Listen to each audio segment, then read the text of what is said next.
This video is for educational purposes. Everything you will listen in this video is taken from internet, or any book, or any documentary, which is available for public. नमस्कार दोस्तों, मेरे YouTube channel पर आप सभी का स्वागत है।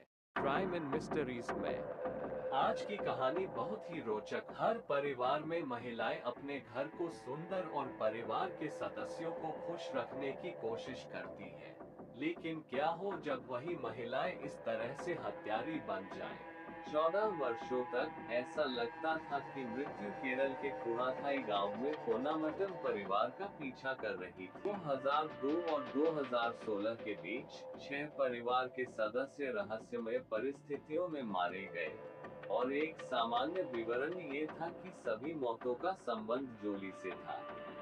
इडुक्की जिले में एक कैथोलिक परिवार में जन्मी जोली की मुलाकात रॉय थॉमस से 1987 में हुई और उन्होंने 1997 में शादी कर ली। वित्तीय समस्याओं के बावजूद जोली ने खुद को एक कर्तव्यनिष्ठ परिवार के सदस्य के रूप में प्रस्तुत किया। हालांकि उसने अपनी शिक्षा और रोजगार के बारे में झूठे दावे किए थे और एक दोहरी जिंदगी जी रही थी। जोली को एक प्यार करने वाली बहू और धार्मिक चर्च जाने वाली के रूप में वर्णित किया गया था, फिर भी संदेह उठने लगे। जून 2019 में रॉय के भाई रोजू थॉमस ने पुलिस में शिकायत दर्ज कराई, जिसमें रॉय की आत्महत्या और 2008 में बने एक वसीयत पर सवाल उठाया गया, जिसमें परिवार के घर और जमीन जोली को हस्तांतरित कर दी गई थी। जोली की पहली शिकार उसकी सास अन्नम्मा थी, जिसे 2002 में साइनाइड मिश्रित मटन सूप देकर जहर दिया गया था। उसने फिर 2008 में टॉम थॉमस और 2011 में अपने पति रॉय को जहर दिया,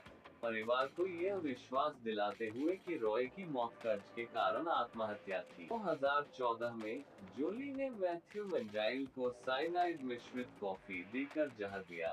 इसके बाद 2016 में अल्पाइन शाजू और उसकी मां सिल्ली को भी जहर दिया।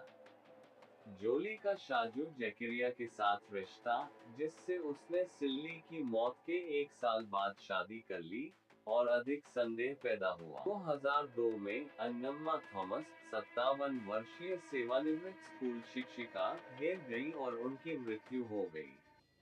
6 साल बाद उनके पति टॉम थॉमस, सेवानिवृत्त सहायक शिक्षा अधिकारी, भी गुजर गए। 2011 में उनका बेटा रॉय थॉमस 42 वर्षीय व्यापारी कथित रूप से आत्महत्या कर लिया। 3 साल बाद अन्नम्मा के भाई मैथ्यू मंजाइल की मौत हो गई, और 1 महीने बाद एक 2 साल की रिश्तेदार अल्पाइन शाजू की भी मौत हो गई। अंतिम मौत 2016 में हुई, जब अल्पाइन की मां सिल्ली शाजू का निधन हो गया। पुलिस की जांच जल्द ही जोली पर केंद्रित हो गई।